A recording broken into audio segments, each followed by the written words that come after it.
Welcome to my channel.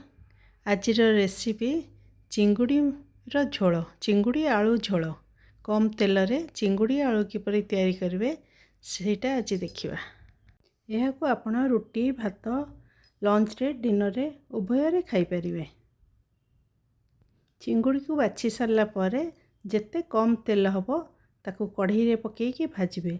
चिंगुड़ीटा साधारणतः कम तेल रे भाजी हो जाए। यह आम सिंपल मसला रे बनैबा। पियाज रसुण अदा जीरा एवं धनिया पाउडर देकी किंबा धनिया प्रथमे पियाज रसुण अदा को भल भाव में छेचिदेवे। तापर यह ग्राइंडर रे पुरेकी जीरा एवं धनिया पकईकी ग्राइंडिंग करदेवे। धनिया नथिले धनिया गुंड पकईदेले चलिबो। से कढ़ई रे चिंगुड़ी काढ़ी सारला परे सेथिरे मसला को ओजाड़ी देली एवं ताकू कषिली।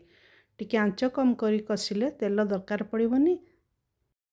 दरकार हेले सेतरे पानी टिके टिके छिंची छिंची ताकू भल भाव में जेमती मसला कसंती भल भाव में कषिदेवे। मसलार बास्ना बाहरला परे सेतरे आलू टिके पकई कषिबे। तापरे टमाटो पकई कषिबे। टमाटा पूरा मिसीगला पर्यंत मसला को कषिबे।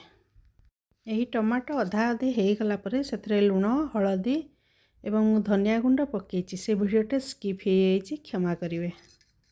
टमाटो पूरा मिसीगला परे आपण इच्छा अनुसार से आपण झोल रखापी पानी देवे।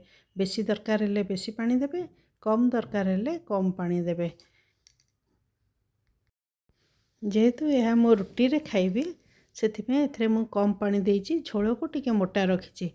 भात रे खाइले आपण झोल को टिके पतला रखिबे, टिके बेसी पानी देवे। पानी दे सारा पर ताको घोड़े देवे। आलू दर सिझा हो गला परे अधा अधी सिझीगला परे सेति बेले चिंगुड़ी भजा को पकई देवे। पकई सारा परे यह आपण घोड़े देवे। आलू पूरा सिझीगला परे ताको ओल्हेबे। यह होछि आम गाँ स्टाइल रो देसी स्टाइल रो यह होछि चिंगुड़ी झोल। एहीपरि भाव में तैयारी करी खाआंतु। यह देह को हेल्दी एवं टेस्टी भी।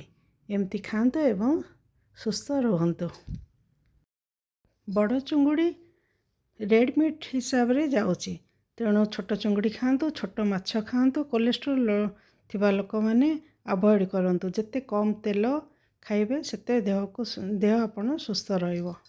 रहुची, नमस्कार।